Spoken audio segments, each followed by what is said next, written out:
This is a Big Facts Network exclusive.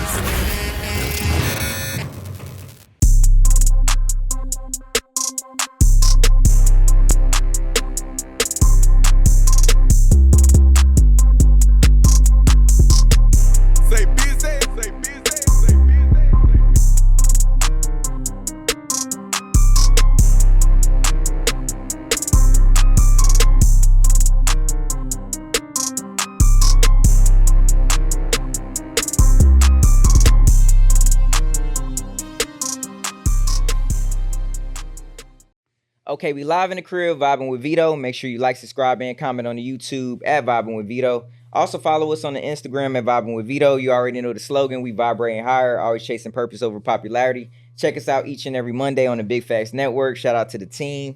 And let's get it, man. Hey, I got somebody in the building, man. Someone that I met that actually helped me along the way with a couple of things. Introduce yourself to the people. Hey, guys, listen, welcome. My name is Devoise.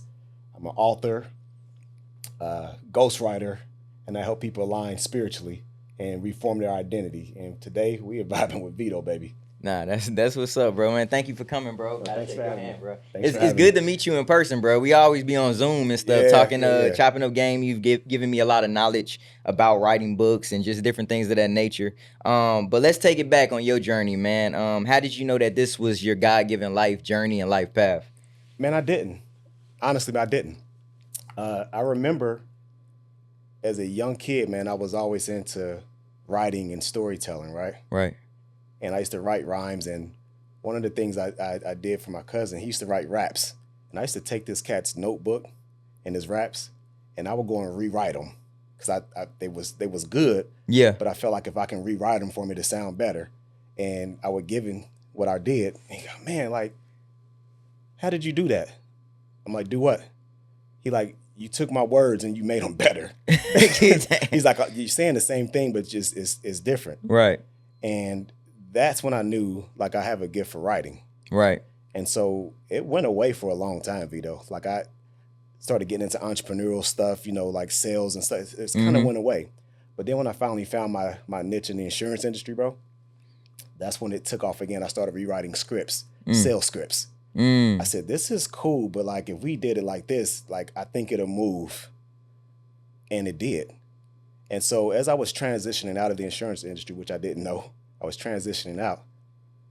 Right before that, I started writing again, just all of a sudden, just ideas. I just couldn't sleep or anything. I just started writing. Right. Writing, man. And within 6 months, bro, I had written 12 books in 6 months.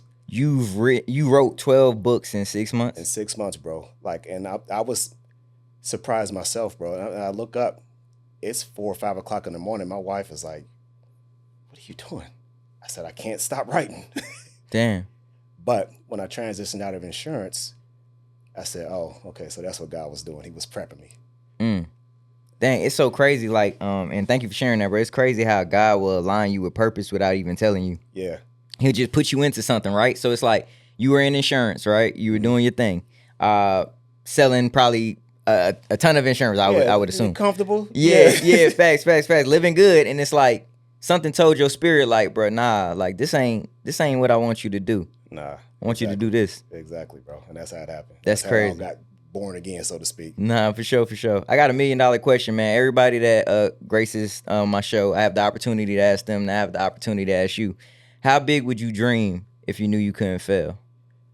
Man, it's funny you say that. There's a mentor from the insurance industry, and his famous slogan is like, whatever you're thinking, it ain't big enough. Wait, say that again? He said, whatever you're thinking, it ain't big enough. Wow. And so I've taken and adopted that mentality. So like, there's nothing that's impossible to you. So why not push it to the max? Damn. So did you always feel like that though, too, as well? Like, cause I know you kind of went into the insurance industry, and then you met that guy, and he started saying that slogan. But how did you feel? Did you always feel that? No, man. No. Okay. Self-conscious, man. Like everybody always seen in me what I didn't see in myself. So I was always the guy like timid, reserved, knew that I can do something, but kind of shied away from it. Right. And so this is why I started talking about identity protocols. These are things I had to learn about myself. And once I changed my identity, that changed everything. Right. So absolutely not. I didn't see myself that way at all. Right. Before we even talk about like business, who is Don at its core? And what problems did you truly solve for the people before you started solving, your own, like on your own mission and stuff like that with writing books? So first, a man of the Most High. That's first. Right. So I do my very best to submit myself, my decisions, everything I do to the Most High first. Right. And that's what kind of keeps me on track. Father, husband, brother, spiritual leader. Mm-hmm. I wear a lot of hats, man. A lot of hats.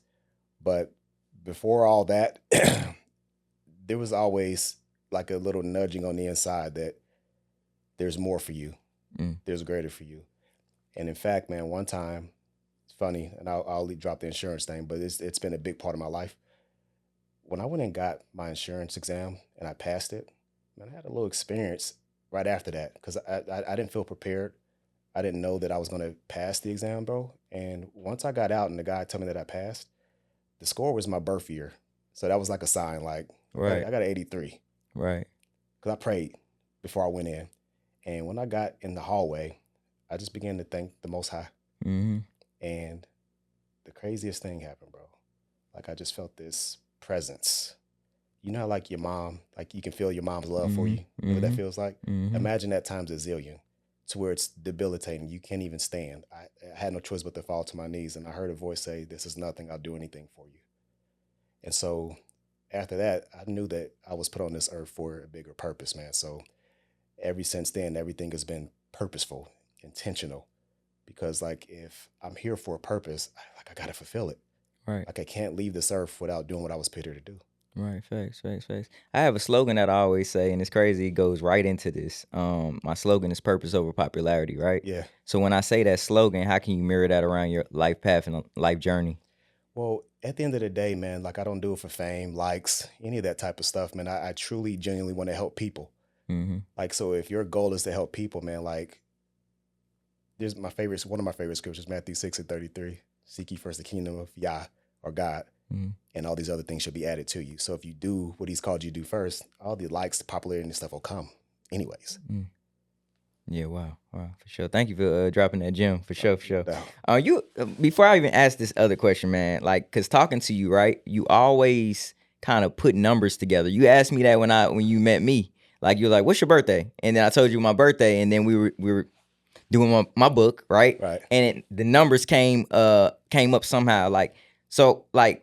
Why are you so big on numbers? Talk to me about that. Because numbers are symbolic. Numbers have meanings. And so anytime I see a number, I can put it together and say, oh, this is what this means.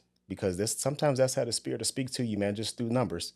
And if you understand what the numbers mean, you understand what the spirit is trying to say to you. So just the numbers itself, it tells a story. You just got to be in tune. Nah, for sure. Let's talk about ghostwriting, because you dropped that bar too as well. Ghostwriting isn't like a normal path. What moment in your life made you realize that the gift was building other people's voices aside from just building yours? Well, the crazy thing is what I found is I'm real big on helping people, right? But sometimes people don't want your help. They don't want to do the work. And I'm big on outsourcing stuff. There's a lot of stuff I don't want to do either, so I'll outsource it, right? Right. But I figured out that I can outsource my gift. Like scripture says that your gifts will make room for you and put you before great men. And so that's one of my gifts, writing. Why not use it, right? And so when people are like, yeah, I want to write a book, or yeah, I want to do this, and they don't really know what to say, how to start, like, I got you. I can do a completely done for you ebook. Yeah, facts. And having the ability, man, to sit down and interview a person, tap into their spirit, their essence, and then start to write from that place. Most times, man, my clients are like, yo, that sounds like just like me. I'm like, then I done my job. That's crazy. But it's crazy. Like, let me ask you that. Like, how do you tap into their world though? I mean, and it can just be basically off of like a conversation, right? How do you tap into somebody's world like that? You know what I'm saying? Because again, ghostwriting is often looked at as a taboo in music, right? Oh, you got a ghostwriter. It ain't coming from the soul. So like, what's your take on that, number one? And then number two, like, how do you tap into their whole world just off of one or two conversations? So ghostwriting is not a taboo for me. It's not a bad thing because it essentially it's almost like it's coming from you. I just need to tap into who you are. I'll ask very specific questions to gain the insight that I need. And once I hear your cadence, you speak, your passion, I feel that. And I just pretend I'm you based on what I felt and what I've heard. And I just write from that place. Damn. Hey, that's amazing, bro. That's amazing. There's thousands of ghostwriters out there, right? Mhm. What makes your process transformational instead of just transactional? Well, I would say basically what I just went over, man. Like, I don't know that people actually take the time to study people Mm. and scripture. You hear me talking a lot of scripture, Yeah, man. facts. Study to show thyself approved. So when I study you and I pick up on your essence and who you are, and then I tell you who you are, Mm-hmm. your spirit's going to bear witness to it. You say, man, like, you're right. That is me. Facts. And once I get that confirmation, I lock it in. Yeah, So facts. that's what's going to set me apart, man. I don't think nobody's doing that, bro. Nah, for sure, for sure. Bro, I'm big on energy, bro. This is a side note. I'm big on energy, bro. And you got like a big presence, bro. Like you confident as I don't know what, bro. Like where does that confidence come from? It's a great question, bro. Identity. Okay. So this I'm big on. I have a service that I provide. It's called Identity Protocols. Mm. And with these identity protocols, like you got to think about it, bro. Your identity, you can't really amplify, broadcast yourself without first knowing who you are. Mm. You think about it. Like if you don't know who you are, like you can't make the right decisions. Like, you're Facts. gonna base the decisions based on who you are. Facts. Does that make sense? That makes a lot of sense. Yeah. So like, if you want to amplify yourself and broadcast yourself, like there can't be any distortion, Vito. It has Right. to be a crystal clear frequency, and Wow. that's when you're going to attract Right. the listeners, the followers, the Facts. people who want what you have on the inside. But until you get crystal clear on who you are, like it's just noise, it's distortion. Right, right. Have you always been like this? Because I'm gonna tell you a little bit about me, like my background, bro. I was a follower growing up, like because I always wanted to be accepted, and it's crazy that I can say that now with so much conviction and confidence because I know who I am now. But before, like growing up, I always did things just to be liked or accepted from others, right? So my question to you is like, was this always who you were? This was your makeup from start to finish? Like yes and no. Okay. So it's yes and no. So I've always been this way, but everyone else saw it before me. Okay. I remember working in a sales organization, and one of the sales managers, he's like, yo, you have too much influence to not utilize it properly. Like, you need to be aware of your surroundings. Like, here's what I noticed. This is what the guy's telling me right here. Here's what I noticed. Like, you don't speak much, but when you do, everybody stops and listens. Everybody want to hear what you have to say. Facts. This is stuff I didn't pick up on. And so, but once I came aware of it, awareness is another thing I always talk about. But once I became aware of it, Vito, that's what changed everything. So I'm like, okay. So that's why I say yes and no. Wow. Awareness is I mean, you got to know it, man, bro. That's crazy. That's crazy. Break down your framework. If someone wants to create a high impact impactful ebook, or now our new word e-blueprint, right? Yeah. What are the non-negotiable steps from ideas to execution? Well, so you got to know what you want, right? So there has to be a vision in place. Right. Like at the end of everything, like, Right. what do you want this to accomplish for you? Mhm. Because if you don't have the vision, if you don't know where you're going, you're already there. Okay. Right. Right. So you got to know exactly what you want. The framework and the blueprint behind everything, it's just a couple simple steps. The vision, knowing what you want to accomplish from what you want the book to accomplish for you, Mhm. and then what it is that you want people to get from the book. Mhm. Like, how do you want them to perceive you within the book? And if you can just answer those three questions, man, then we got ourselves an ebook. And the ebook or e-blueprint, it's one of those things, man, that gives you the authority that you need, right? Right. And a lot of people try to go ahead and build the revenue without first the authority. First authority, Mm-hmm. then trust, Mm-hmm. then the revenue. Say it again. Authority first, then the trust, then the revenue. Everybody wants to get to the revenue first, but you don't have no authority. Zero authority, but you want people to trust you. Facts. And if people don't trust you, they're not gonna pay you. That's real. That's real. That's real. Talk to me about some books that you brought today. Oh man. So this is the very first book that got it all started, man. This is The God in Your Pocket. Okay. Now Okay. this here, like a lot of people wonder why their prayers go unanswered, or the new phrase is manifestations, right? They wonder why these things don't come to pass. So what I've done is I took 6 things that will accelerate manifestations or prayers, and 5 things that'll slow them down, right? And so these principles and these protocols that are in this book, like it says God in your pocket, manifesting the realm of all possibilities through divine protocols. When you see divine protocols, that means that anybody can do it. Show it to the people too as well, where they so they can see it too. Okay, for sure. For sure. That means that anybody can do it. It's a protocol. So anybody can tap into it. But a lot of times, for example, I'll give you this real quick, man. We just talked about vision. So chapter 1 is clarity of vision. If you don't have a clear vision, man, there's a bar, the first bar. Clarity of vision is the foundation of manifestation. Heaven moves on specificity. And when your prayers and intentions are clear, the spiritual realm has a precise blueprint to work with. Without clarity, you send out mixed signals that delay or dilute the manifestation process. But the reason why I like my books, bro, I'm a fan of my books because I get straight to it. That's chapter 1. Like you can really put the book down after that. You know what I'm saying? Right. You can put the book down after that, but man, it's just so much more, and it's going to be a quick read too. Right. So all my books are quick reads. So you can pick it up and you can finish this in a day.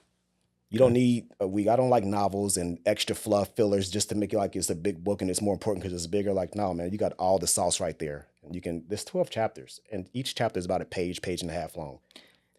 That's dope. Can I ask you something? Yeah. I don't want to cut you off.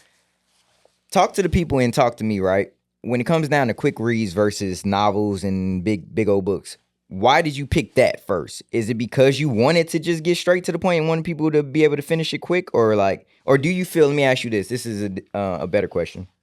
Do you feel like quick reads can be forgotten quicker because they read it? They didn't have time to really sit with it versus like a novel. Takes you a week, 2 weeks, or a month to read. Hell, even a year to read sometimes if you're not a reader. You know what I'm saying? Exactly. So it's so much information in the book, right? In a novel, you'll forget. Okay, so novels you forget quicker than quick reads. Yeah, so like you have to go back and read everything over and over, just like watching a movie. You ever watched a movie first and then went back and watched it again? You caught something different you didn't catch the first time? Yeah, Baller Blocking. That's my favorite movie. Hey, for people that know that. That says a lot about you, bro. Hey, in a good way, though. Yeah. Nah, go ahead. That's dope. Nah, for sure. But no, like with these big novels, man, like, and you have to do everything that way. Even with the big novels, a small book like mine, you have to go back and read the information. That stuff needs to plant the seed. It needs to have a gestation moment to process and then to grow into something. And what happens is most people aren't disciplined enough to read a novel, man. And this is why, like, if you're not disciplined enough to read the novel, you'll never finish the book. I want people to finish my books because guess what happens when people finish books? They're going to want some more knowledge. They're going to want some more knowledge, and they're going to share it. Yeah, facts. Oh, man, you got to read this book. Facts. Right? Facts. So that was my philosophy behind it. And another quick thing, and I'll let you get back to your questions, man. It's all good. We vibing, bro. When I used to go to church, okay, one of the things that really bugged me about church, and this is no shot against anybody, but the pastor would always tell you what to do and not how to do it. Resist the devil, he must flee. Well, how do I resist the devil? How does that work? What do I have to do? And they leave you. Like, yeah, we can resist the devil and he'll flee, but like, what does that really mean? So in my books, not only am I going to give you what to do, but the how behind it as well. So you're going to walk away informed and empowered. Does that make sense? No, it makes a lot of sense. Nah, for sure. Thank you for sharing that, bro. No doubt. Why do you believe ebooks are one of the most underrated assets for entrepreneurs trying to build authority and income? Man, that's a great question because it does a couple different things for you. Right. So writing a book is still a big deal, man. It's cool. So it's going to position you as a person that's a thinker as opposed to just a seller. Like when somebody knows that you've taken your thoughts and put them into a body of work, and that alone elevates you. So in the book, you've already said it. You don't have to keep saying it over and over again. You can refer people to the book now. Oh, you wrote a book? Like, yeah. That makes you kind of like a big deal. You know what I mean? Thanks. So that's why that's important, man, because writing a book is still a big deal. Yeah, facts. Bro, you want to know something crazy?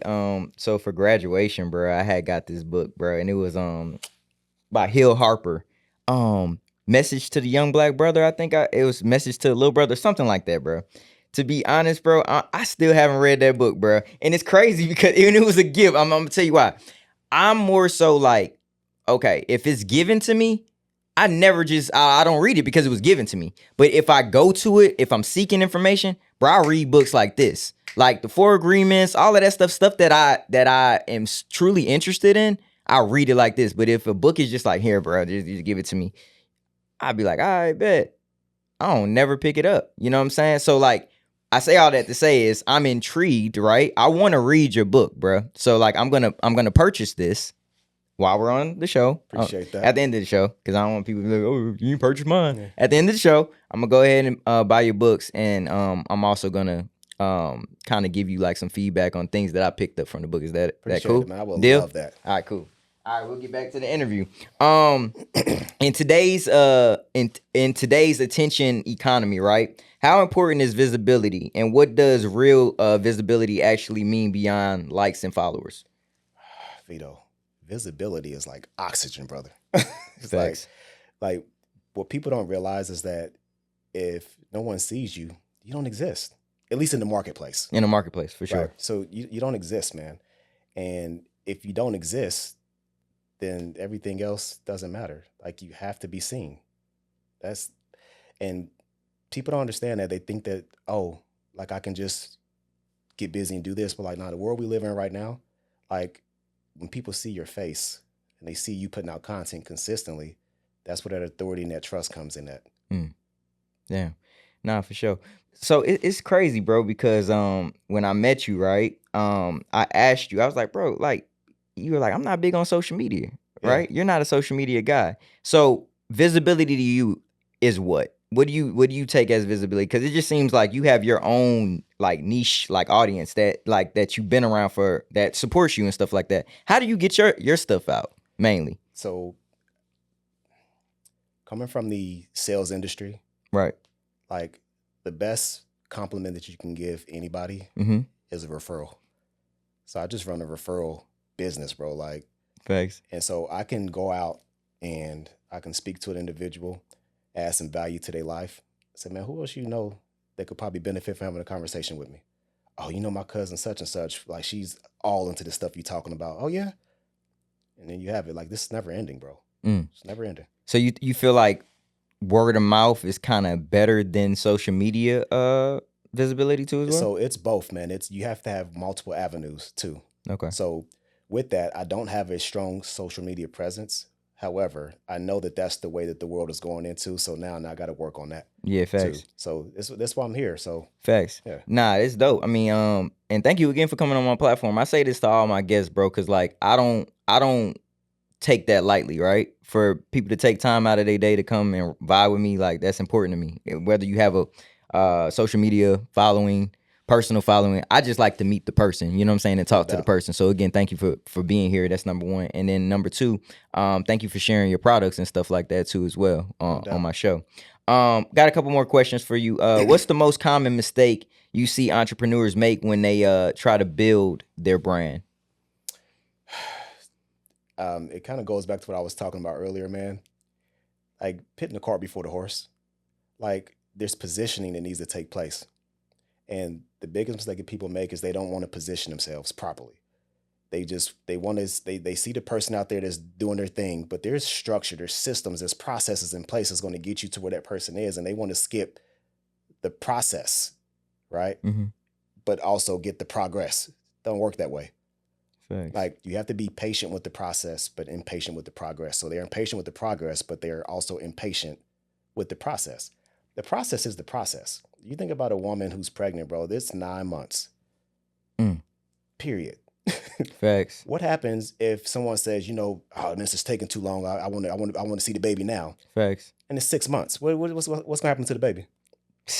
All type of problems. Facts. Defects, underdeveloped. It's going to cost you more to take care of the child now because there's complications that you created from rushing the process. Damn.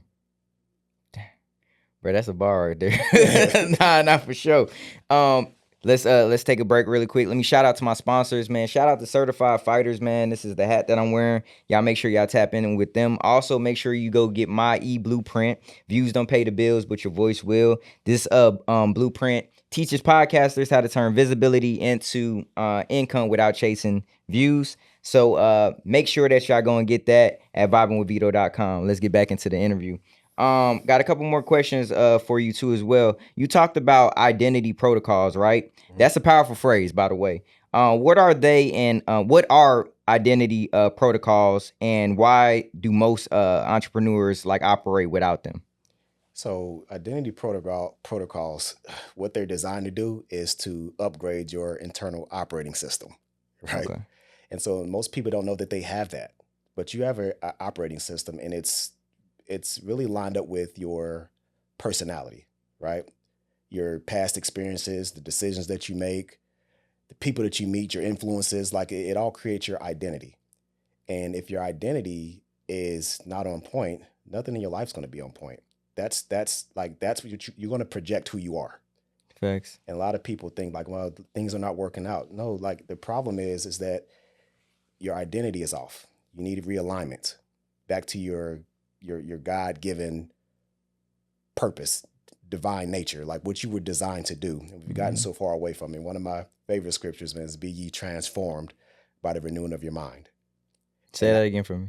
Be transformed by the renewing of your mind. Okay. And I'm big on words, as I told you earlier. So I like looking up definitions, and I don't like to assume a word means a thing. So I'll go check it out. And the thing that really got me, man, is I looked up the word renew, and it meant to resume from an interruption. And so I'm like, okay. So now if I take that definition and replace it with the word, what is this saying now? Be ye transformed by resuming from an interruption.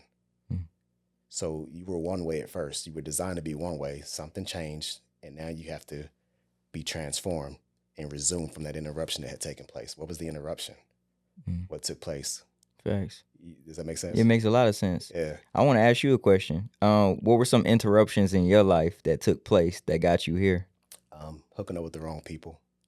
Like begets like. So when you start dabbling into certain arenas, atmospheres, you start picking up things that other people do that you were never meant to put your hands on. A lot of times are a product of your environment. And so with things like that, man, those are interruptions. Like I was on a path. Remember I told you I've been a writer, storyteller all this time. But somewhere along the way, I lost my way. But I had no formal training of writing. It was just one of those natural gifts.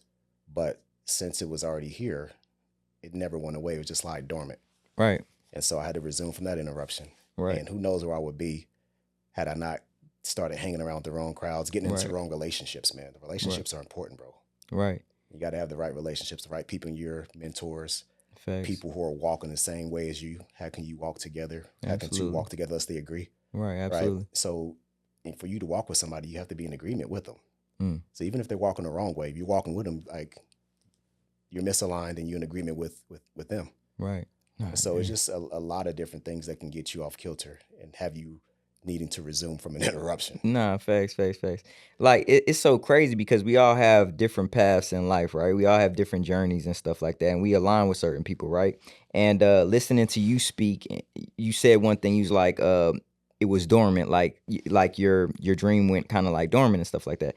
Why do we stray away from that? Why do you feel like people stray away from that? If God wants us to go one way, right? And again, I'm about to get a little deep, so sorry, guys. If God wants us to go like in a certain path, why do we stray away from that path, bro? You know what I'm saying? Is that a part of the journey that he wants us to go on, or that's just us just in our ego? It's both. All things work together for the good of those who love him and been called according to his purpose. So yes, he has a path for you.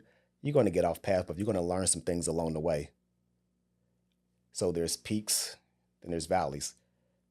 So when you go through the valley is a teacher. So you go through some things, getting on these wrong paths and deviating from his plan. Right. But you come back even better because now you know, like, okay, the vision is this. I'm going here. Right. And I know that if this is my vision, I can't go this way because I know that doesn't lead to the vision. And so you start to make different decisions after that. But I think that he allows you to do that so that you can learn what to do and what not to do. Sometimes Right. you have to bump your head and burn your fingers to understand. Right. Okay, I probably shouldn't have did that. Facts. Man, it's crazy, right? In a perfect world, right? Like, imagine if we just literally just followed everything that God wanted us to do. Will we be who we are, though? Think about that. Like, because again, you learn stuff along the way, right? Will we be this transformed us if we didn't make those mistakes and different things like that? Like, what would life look like if everything was perfect?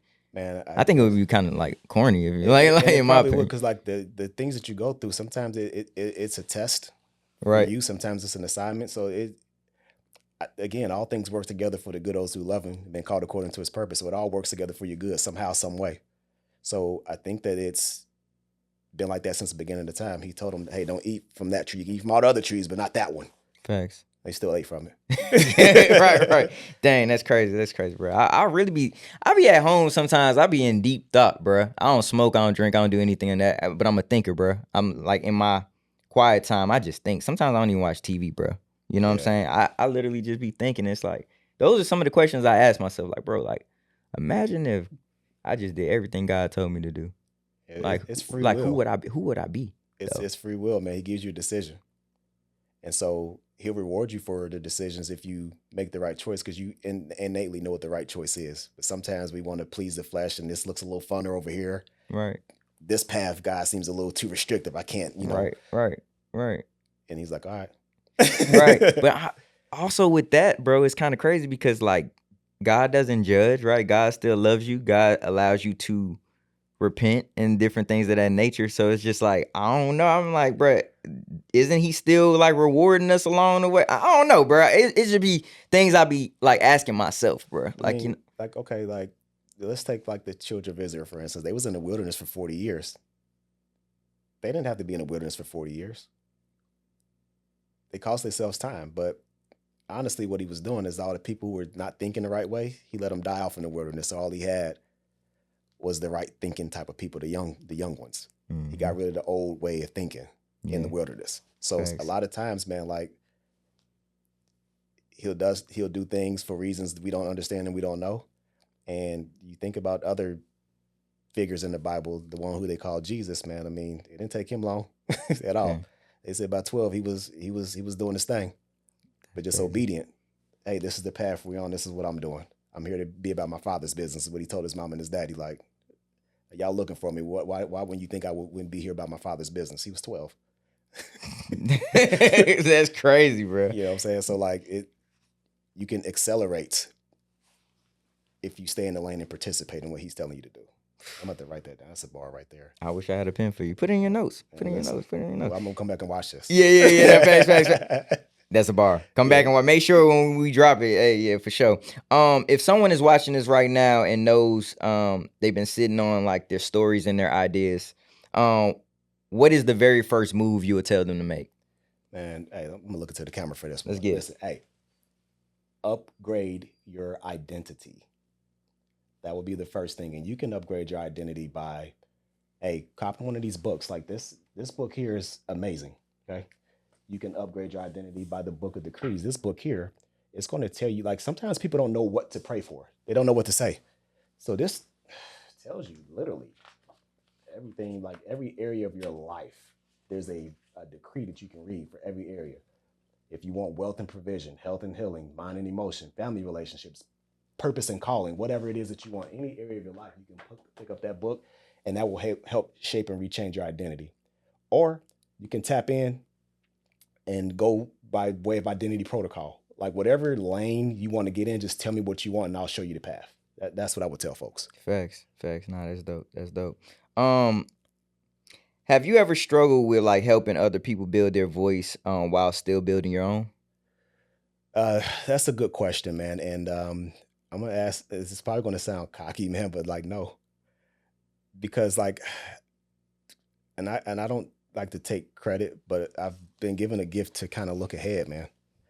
I see what other people often don't see, and so even though I'm still building, like the way my mind works and then my spirituality, man, and the time that I put in, like I see things that like most people don't see. So as he's still growing me, like I can help you grow. Like a lot of times the people that I deal with, I may not be at the finish line per se, but I'm further along than you. It's almost like you've been to the 5th grade before. You've been to the 1st grade before. So like you can teach somebody in the first grade stuff. Mm-hmm. But if you haven't graduated college, you can't really speak on that.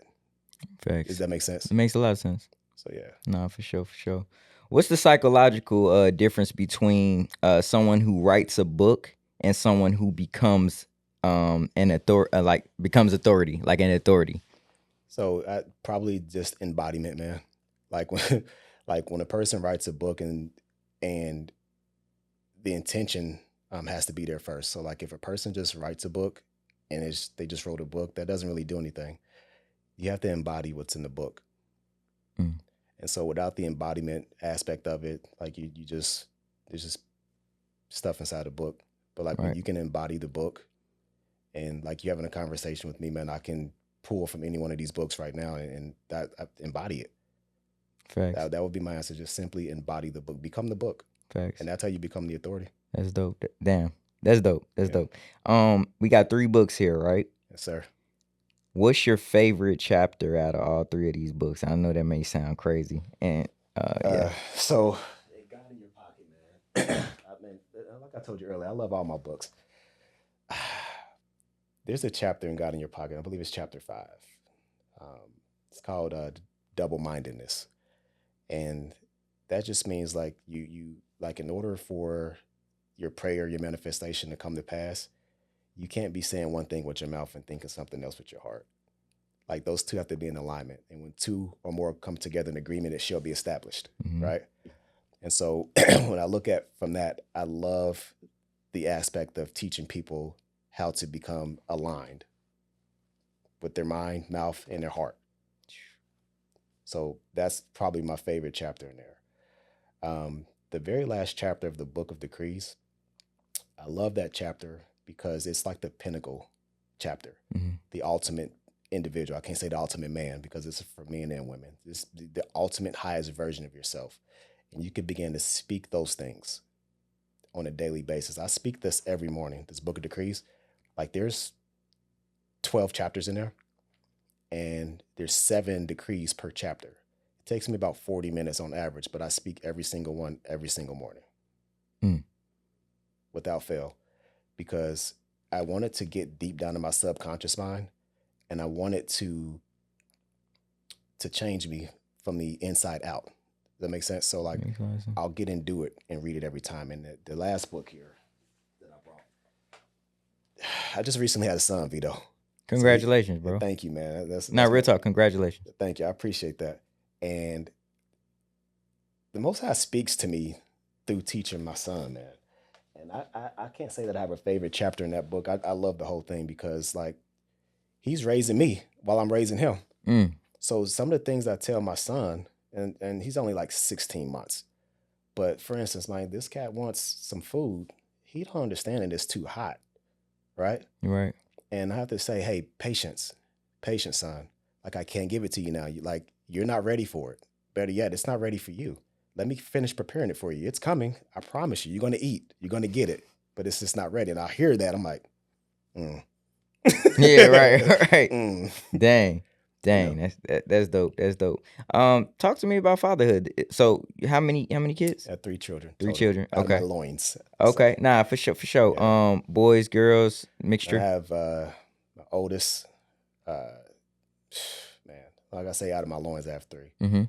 But I also have a bonus son as well. Okay, no, absolutely. But out of my loins, man, I have a 15-year-old son. And I have a 7-year-old daughter and then a 16-month-old son. That's dope. What's one of the biggest things that fatherhood has taught you? Man, they're always watching. They're always listening. And so you have to be the proper example. And what I noticed is even with my 16-month-old, like they're listening, man. they're listening. So like when they start repeating what you say, you like, oh, he's paying attention. Wow. So let me give him something worthy to pay attention to. So that's one of the most important things because you're training up a child in the way that they should go. When they're older, they won't depart from it. Facts. Yeah. Facts. So you got to teach them while they're young, and then they'll carry those principles.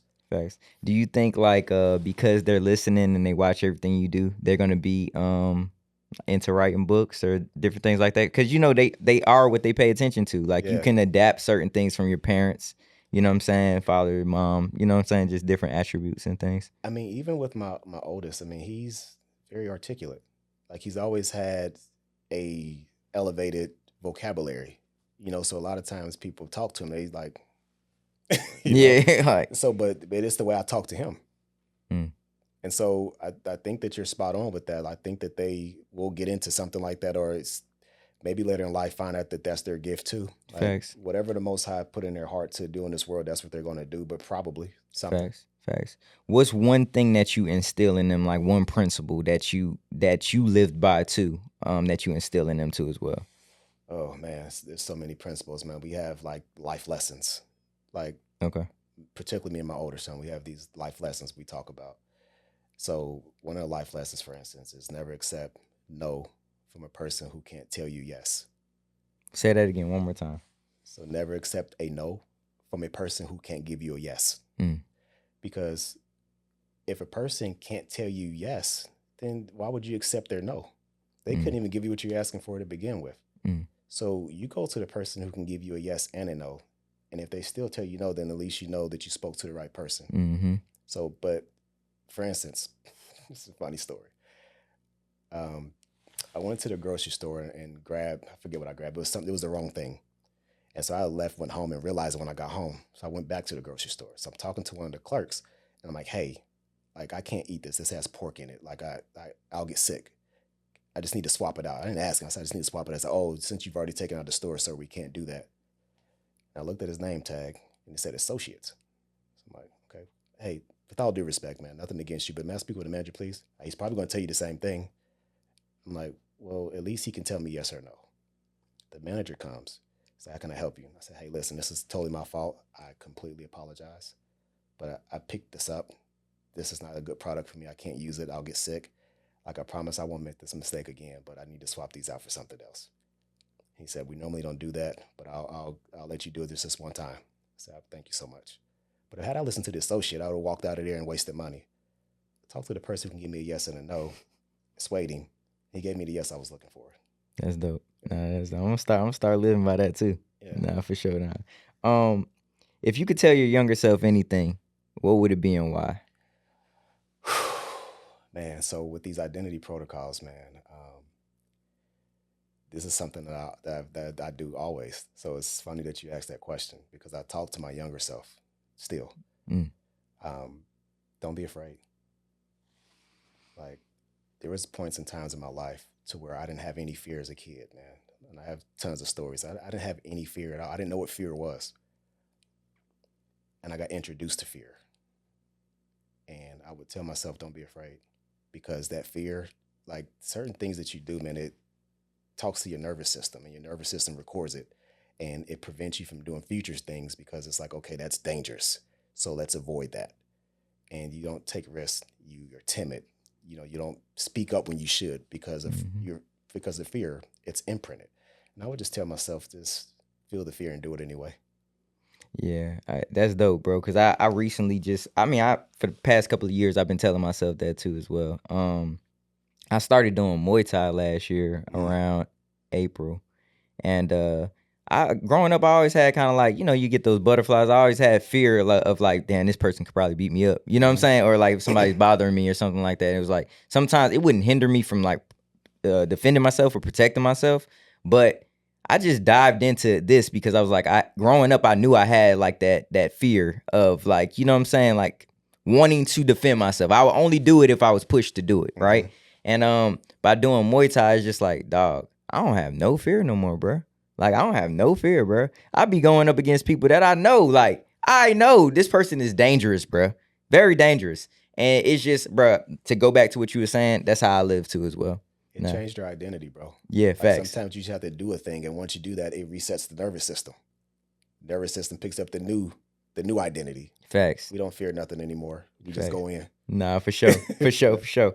I got a couple more questions, then we good. But do you think most entrepreneurs are hiding behind strategy because they're afraid of vulnerability? That goes back to fear. Absolutely, 100%. So like when people hide behind the strategy itself, man, like the strategy requires thinking, it requires recalibration, it requires a lot of things, and most people don't want to put in the work at that level Hmm. because it exposes them for what they don't know. But the things that you figure out about yourself, it doesn't show up to deter you. It shows up to show you what you need to work on. Like, hey, this is an area that you're weak in. So it exposes it so you can do something about it. And most people don't want that exposure because it causes you to reflect and look in the mirror, and people don't want to see themselves in that light. And so they avoid it altogether. But absolutely. Spot on. Damn. What separates a book that changes lives from a book that collects dust? So That was a dope one. that was I ain't gonna count. That was dope. that was a good one.